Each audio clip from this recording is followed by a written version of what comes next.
Okay, we are live on YouTube. Good afternoon. My name is Kristen Lawrence. I'm the Public Utility Law Judge assigned to hear case 9635 in the matter of the application of New Market Solar LLC for a certificate of public convenience and necessity to construct a 50 megawatt solar photovoltaic generating facility in Dorchester County, Maryland. We'll start with appearances. Counsel for New Market Solar, please identify yourself for the record. Good afternoon, Your Honor. David Bugelmans on behalf of New Market Solar LLC. And PPRP. Good afternoon, Your Honor. Steve Tolson, Assistant Attorney General on behalf of the Power Plant Research Program at the Department of Natural Resources. And also with me at the hearing today is Ms. Rogers, who is the Project Manager for the New Market Solar CPCN at PPRP. Mr. Towson, are you entering the appearance of Ms. McLemore today? Yes, we're always, Ms. McLemore and I are in every CPCN case. I'm primary on this, but I would like to enter her appearance as a matter of record. Thank you. I'll go back to Mr. Bugelmans for a minute. Did you need to enter the appearance of anyone else on behalf of New Market Solar? I think at this time, Your Honor, is sufficient just to have me enter and give Okay. a later point. Thank you. And OPC. Good afternoon, Your Honor. Patrick O'Laughlin on behalf of Maryland OPC. And as I mentioned, Mr. Gregor and Mr. Albert have entered their appearance on behalf of staff. Any preliminary matters, Mr. Bugelmans? Your Honor, I have two exhibits that we can mark and enter at this time. Okay. Have they been circulated to the parties or are they in the docket? They have, Your Honor. Okay. Proceed. The first exhibit would be applicant exhibit 1. It's the General Assembly and local notices. Those were filed in this case on February 26, 2020, consist of 5 pages.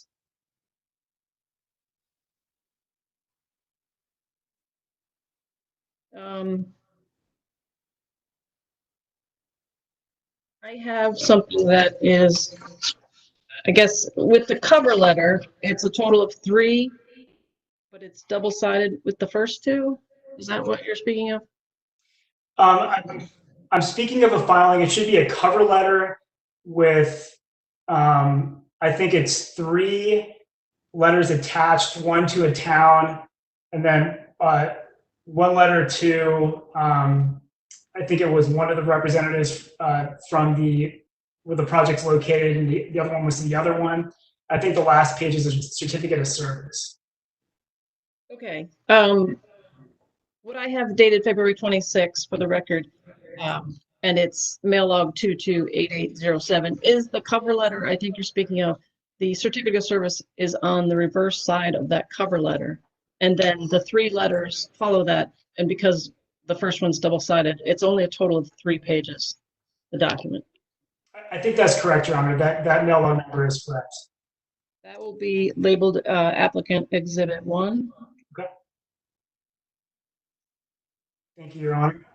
If anyone has any objections to applicant exhibit 1, please state them now. Objections from PPRP. No objection, Mr. Bugelmans. Did you want to enter that into evidence? Yes, Your Honor. Applicant exhibit 1 will be entered into the record. Thank you, Your Honor. The second document would be applicant exhibit number 2. It's the certificate of publication for the pre-hearing conference. That was filed in this case on April 17th, 2020. It's 2 pages. It's mail log number 229799. Request to move in evidence. Okay, that'll be marked as applicant exhibit 2. Does everyone have that or have access to that? Yes. Yes. Hearing no objection, then that will also be moved. Applicant exhibit 2 will be moved into the record. Thank you, Your Honor. Going back to applicant exhibit 1, though, Mr. Bugelmans, I did have a question. Do you have it available? I can pull it up here on my computer. Just give me 1 second here.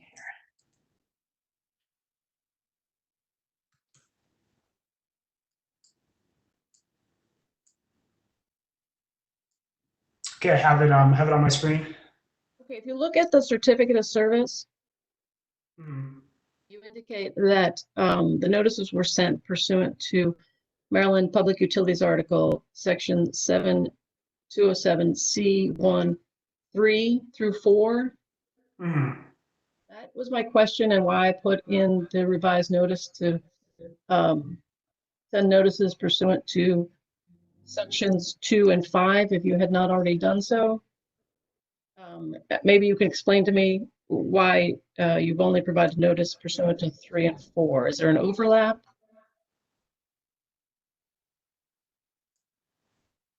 So C3, which you've indicated you provided service, is the governing body of each county or municipal corporation within 1 mile of the Mhm. proposed location. And then 4 is each member of the General Assembly representing any part of the county in which any portion of the generating station is supposed to be located. So I need to confirm that when you served the municipal corporation within 1 mile, that also covers any 2, which any portion of the generating station is proposed to be located. And then slightly differently, I need to know that there's no additional member of the General Assembly representing any part of each county within 1 mile. Does that make sense? It does make sense, Your Honor. With respect to the county where the project's located, pursuant to COMAR, there's a requirement to serve it on the county when you submit the application. So the application was provided to the county when it was initially filed, and that should be reflected, I believe, on the certificate of service attached to the application. So that's the reason why that wasn't included there. I think you're not understanding my question. I did see that you served the county. That's not my question. In C1, 2 little I, you need to serve the county or municipal corporation, which in this case would be who you did serve, I believe, the Honorable Mayor Caroline Klein and town council members of East Newmarket. But you only said you served them pursuant to C1, 3 little I, which is within 1 mile. So it's not that you didn't serve the county, it's that your certificate of service is perhaps incomplete. I understand. I understand that, Your Honor. So I agree. So I can tell you definitively that the service to local jurisdictions includes basically. I mean, so just to back up, the service to the mayor and town council members for East Newmarket, that is a jurisdiction within 1 mile of the project. The project itself is located in an unincorporated part of Dorchester County. So I'm certain that the requirement for notice was correct. But if I'm following this correctly, perhaps my citation to the public utilities article in the certificate of service was incorrect. But I believe the requirement has been satisfied.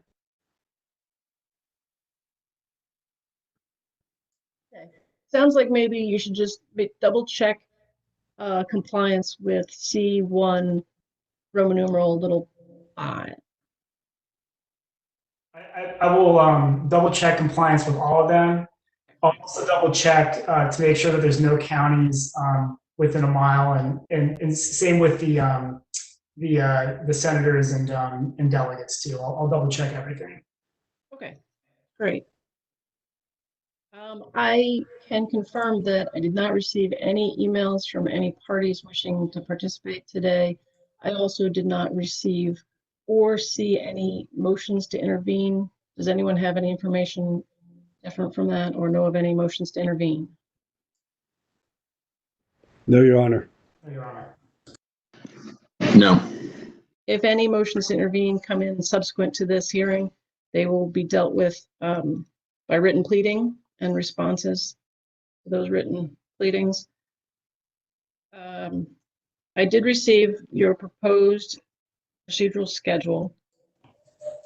I need to know how you propose, and your first public comment hearing, I'll say that I don't consider that a public comment hearing pursuant to 7207D. I look at that as a initial public hearing for informational purposes. But how do you propose to conduct that hearing? Buglemans? So I think that's a very good point. I can tell you when I initially circulated these dates, I wasn't aware of the full extent of the COVID crisis. And looking back at these dates prior to this conference, I realized that perhaps that's a bit aggressive for an in-person hearing. I think that there's two options. I think one option could be just for this first hearing would be to hold it virtually. That may be the first public comment hearing, or I know it's not a formal public comment hearing, but the first hearing of this type done that way, that could be an option. The second option could be, and I've embedded this with the parties, but it could be to basically push that first hearing into July, perhaps mid-July, so that could provide some additional time to hopefully be able to resume more in-person contact. So those are two potential ways to deal with that. Okay. If the parties are comfortable with the first option, again, since it's just an initial informational hearing and not the public hearing pursuant to 7207D, I have no problem conducting it virtually if no one else has a problem doing it that way. No objection here. No objection In from which what I see case- either. Okay, so we can keep the date of June 3rd for that. Would you like to still keep it in the evening? I guess in case, to the extent some people or a large percentage of people have gone back to work, it might make sense to still keep it as an evening hearing.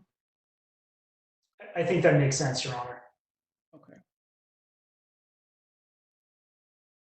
And then I noticed you provided some dates, provided there's a settlement. What do the parties anticipate if there's not a settlement? So I didn't circulate dates for non-settlement, Your Honor, with the parties. I can tell you that my expectation would be if on the date of the settlement status update, it appears that it's not going to be possible to proceed to an uncontested evidentiary hearing.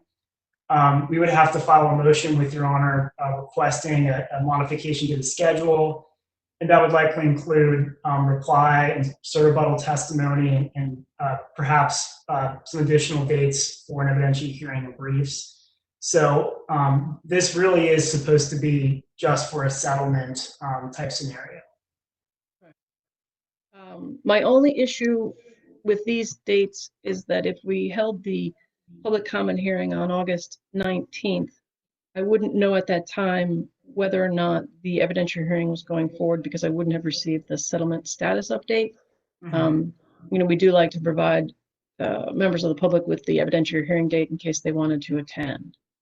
So I guess I would want to see perhaps the settlement status update prior to the public comment hearing for that reason. I noticed there's a week between the direct testimony and the settlement status update. Is that PPRP, is that week needed? Or I guess actually, Mr. Bugelmans, does the applicant need that week to determine whether there's going to be a settlement? I don't think a week's necessary. I can tell you that we typically do bake in some time to allow some back and forth if necessary, but it's the full time isn't needed. So we could push the update before the public comment hearing if Your Honor would like to do that. Yeah, if we could move the settlement status update to the 18th, then we could have the second public comment hearing on the 19th. You mentioned that this schedule might be a little aggressive. Do you still think that, it looked a little aggressive to me, but if everyone is comfortable with these dates, Mr. Towson? Your Honor, I was going to say that when the applicant files their direct testimony on June 19th. PPRP would hope that that would address the status of the county special exemption, water permits that are needed with MDE, because normally PPRP will conduct site visits, field work. At this time, we're not really sure if that's going to be authorized or when it can occur. This was a good faith effort to move this case along and to build enough time in to do it. We think that we believe we can do our direct testimony on August 14th if everything goes smoothly, if we get answers to DRs that are complete, and we don't run into any unusual problems. For example, if the county people are not working, that stops PPRP from being able to answer 7-207E1 and 3. So with those caveats, PPRP has advised me that they're prepared to try to stick to the schedule, which is, I think, aggressive, but doable if everything works. Okay. What I don't want to have happen, what I'd like to try to avoid is advertising for the public comment hearing and then having to cancel it. That's costly and could lead to confusion. Perhaps we should, there should be a check-in because you need about 5 weeks to advertise a public hearing. Probably should check in the beginning of July to see how things are going. Mr. Bugemans, would you be amenable to filing? It's something short with me to let me know that everything's still on track with the proposed schedule if we set this today as it is. I think given the circumstances, that is a very good idea, and we'd be happy to do that. Okay. I'm going to say July 8th for that. Just a status letter. Okay. With that caveat and the one change, I'm checking the Public Utility Law Judge calendar now. August 25th is currently open, the evidentiary hearing. And August 19th, hopefully by then we would be able to have a public comment hearing in person. If not, Mr. Bugemans, I would think you would need to file something with the commission. That one, my interpretation of 7207D would make it difficult to hold that virtually. And that's why I think you would need to file something with the commission to overcome the notice limitation in 7207D. Understood. Okay, so at this point, that hearing, public comment hearing is scheduled with the understanding that at that point it will be able to be held in person in Dorchester County. Okay. Are there any other issues we need to deal with today? Nothing from PPRP. Nothing here either. I will try to get the procedural schedule out by tomorrow. All right. Thank you, everyone, for your cooperation and continued cooperation with these virtual hearings. Thank you, Your I'm Honor. going to stop recording now and stop the live recording. Thank you. All right. Bye, Your Honor.